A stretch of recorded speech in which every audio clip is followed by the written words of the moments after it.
Salam, Tuhan Yesus memberkati kita semua. Malam hari ini saya mau cerita tentang seorang ibu. Dia adalah seorang penjual tahu. Dia berjualan tahu untuk membiayai kehidupannya sehari-hari dan kehidupan kedua anaknya, karena dia tidak bersuami lagi.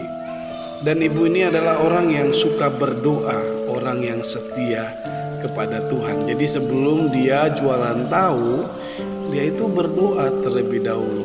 Namun suatu ketika dia berjalan kaki untuk naik sebuah bis menuju pasar untuk dia jualan, tetapi di tengah perjalanan ternyata dia terpeleset dan semua tahu yang dia bawa itu semuanya terjatuh dan kotor dan tidak layak lagi untuk dijual.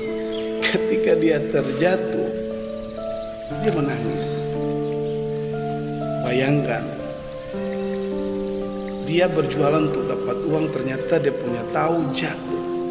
Dia mulai mengutip tahu yang kotor dan yang hancur ini ke dalam embernya. Dia menangis.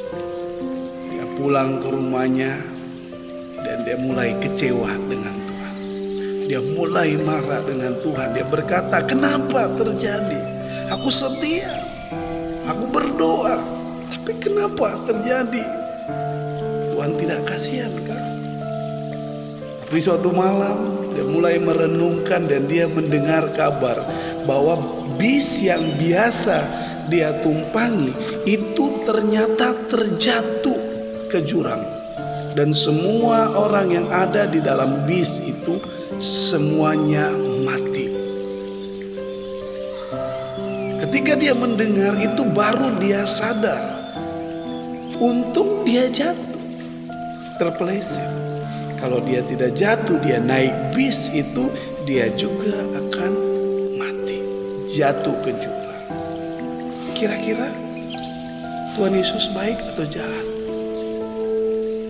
Dia merasakan Tuhan Yesus baik.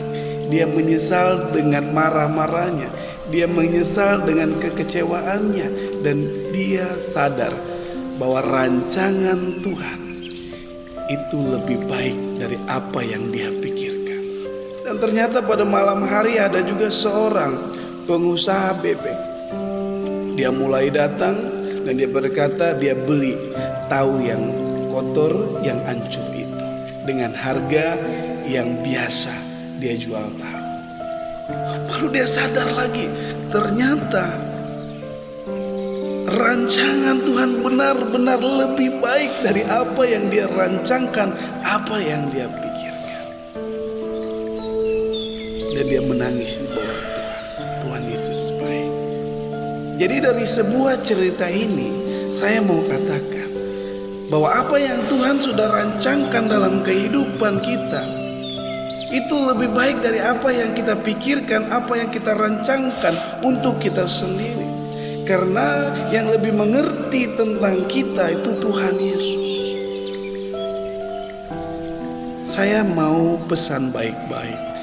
Jangan paksakan Tuhan mengikuti rancangan kita. Tetapi biarlah kita belajar untuk mengikuti rancangan Tuhan dalam kehidupan kita. Karena firman Tuhan berkata bahwa rancangan Tuhan adalah rancangan damai sejahtera dan bukan rancangan kecelakaan.